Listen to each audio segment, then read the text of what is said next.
Assalamualaikum warahmatullahi wabarakatuh. Bagaimana kabar anak-anak hari ini? Semoga anak-anak dalam keadaan yang sehat walafiat.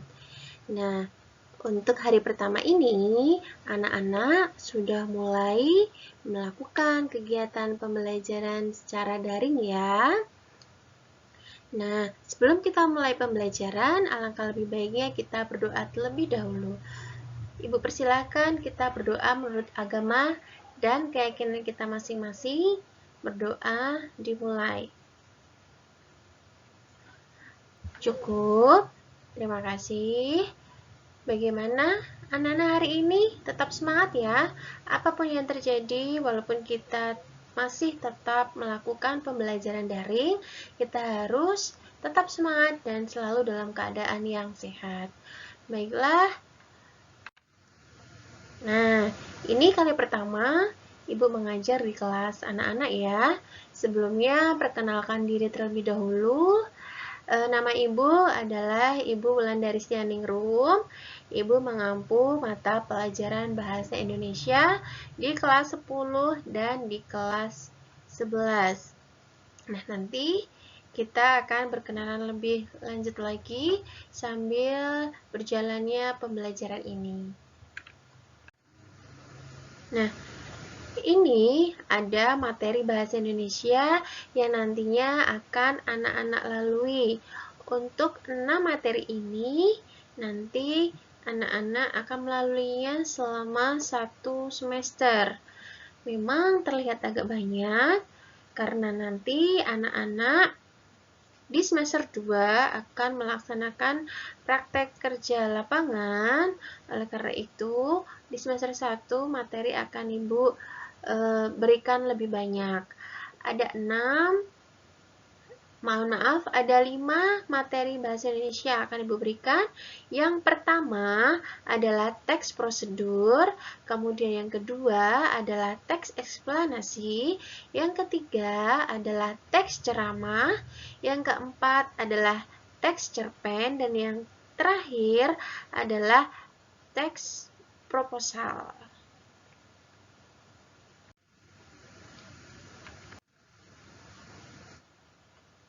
Nah, untuk materi yang pertama, tadi Ibu sudah menyebutkan ya tentang teks prosedur. Namun sebelumnya, apakah anak-anak pernah mendengar kata prosedur sebelumnya? Ayo, sudah pernah atau belum? Nah, pasti Ibu yakin ya, walaupun anak-anak belum tahu apa itu prosedur, tapi setidaknya pernah mendengar kata prosedur. Nah, kalau dari gambar yang Ibu tampilkan, di situ ada gambar memotong sayuran, kemudian ada tombol sebuah jari menekan CPU komputer, kemudian ada gambar seseorang sedang menjahit, kemudian ada gambar cuci tangan ya, langkah-langkah cuci tangan, dan yang terakhir yang paling besar sendiri adalah gambar pembuatan KTP. Nah, kira-kira prosedur itu tentang apa? Ada yang mencoba menjawab? Nah, betul sekali ya. Jadi prosedur itu di dalamnya berisi langkah-langkah atau cara-cara yang akhirnya itu memiliki suatu tujuan tertentu. Nah, kalau misalnya dalam kehidupan sehari-hari, anak-anak pasti melakukan beberapa prosedur kegiatan. Contohnya, ketika anak-anak memasak, maka prosedur yang akan kita lalui apa? Misalnya yang pertama, mengupas, mempersiapkan alat dan bahan. Kemudian yang selanjutnya, anak-anak mengambil bahan, kemudian membersihkan bahan, kemudian menggunakan alat, dan juga mulai dengan langkah-langkah memasak, memasukkan bahan 1, bahan 2, dan tujuannya apa? Menghasilkan suatu masakan. Nah, itu adalah prosedur yang sangat sederhana. Ada juga prosedur yang rumit. Misalnya di situ ada langkah-langkah dalam pembuatan KTP. Kenapa menjadi rumit? Karena langkah-langkahnya cukup memakan waktu yang lama, kemudian kita memenuhi atau kita menemui beberapa orang, mulai dari misalnya pengumpulan data, kemudian yang kedua langkahnya ada verifikasi data, kemudian yang ketiga adalah rekam data, dan lain sebagainya. Tujuannya apa? Tujuannya adalah KTP siap untuk dicetak. Nah, itu sedikit banyak gambaran tentang apa itu prosedur. Nanti anak-anak sambil berjalan bisa mengingat-ingat kira-kira hari ini anak-anak sudah melakukan prosedur apa saja dalam melaksanakan suatu kegiatan, dan nanti anak-anak bisa mengingat-ingat kembali. Oke. Nah, itu ya. Lalu yang menjadi pertanyaan, apa itu teks prosedur? Nah, dari penjelasan Ibu sampaikan tadi, sebenarnya kita sudah bisa mengambil garis besar ya, bahwa teks prosedur itu adalah cara mengerjakan suatu pekerjaan. Apalagi kalau misalnya anak-anak belum tahu nih bagaimana cara mengerjakan sesuatu. Contohnya, misalnya anak-anak belum mengetahui bagaimana, kalau akuntansi misalnya, bagaimana caranya membuat buku besar. Kita harus tahu dulu nih langkah-langkahnya apa. Nah, atau misalnya di jurusan OTKP, kita mengerjakan suatu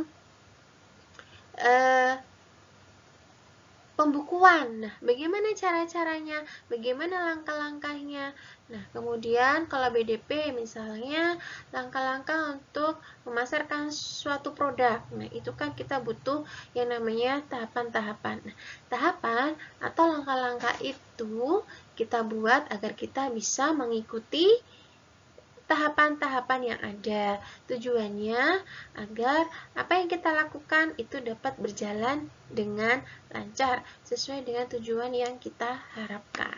Nah, itu kurang lebih yang dinamakan teks prosedur. Nah, ini ada contohnya. Ini sebenarnya contoh teks prosedur yang sangat mudah untuk kita ikuti. Di sini ada biasakan cuci tangan pakai sabun karena sekarang lagi era pandemi ya. Ada langkah yang pertama, basahi seluruh tangan. Yang kedua, gosok sabun ke telapak tangan. Yang ketiga yaitu membersihkan bagian bawah kuku. Kemudian yang keempat, bilas dengan air yang mengalir. Yang terakhir adalah mengeringkan dengan handuk. Nah, kemudian yang kedua, ada contoh teks prosedur pembuatan KTP elektronik yang tadi sudah Ibu berikan di awal, bahwa prosedur ini sangat termasuk yang rumit karena prosesnya cukup panjang dan memakan banyak waktu. Nah, itu. Nah, tadi sudah Ibu jelaskan di awal ya, karena ini baru pertemuan yang pertama. Silakan anak-anak mencari, tugasnya cukup mudah sekali, mencari 2 contoh teks prosedur, boleh yang kerap anak-anak temui dalam kehidupan sehari-hari, 2 saja. Kemudian nomor 2, mencari 1 contoh teks prosedur yang memiliki langkah-langkah yang cukup panjang atau sulit.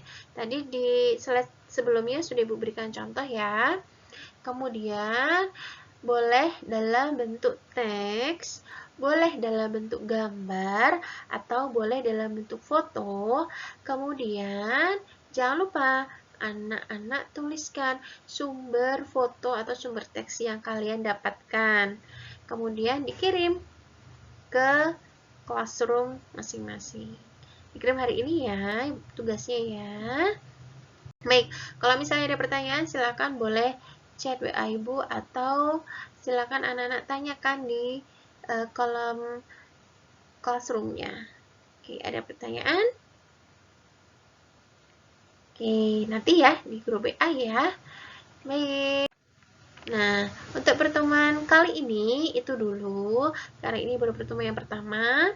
Kita ketemu lagi minggu depan, tentunya dalam keadaan yang lebih semangat, lebih sehat, dan kita bisa melanjutkan pembelajaran dengan cara yang menyenangkan. Sampai ketemu minggu depan anak-anak. Salam semangat dari Ibu tutup. Wabillahi taufiq wal hidayah. Wassalamualaikum warahmatullahi wabarakatuh.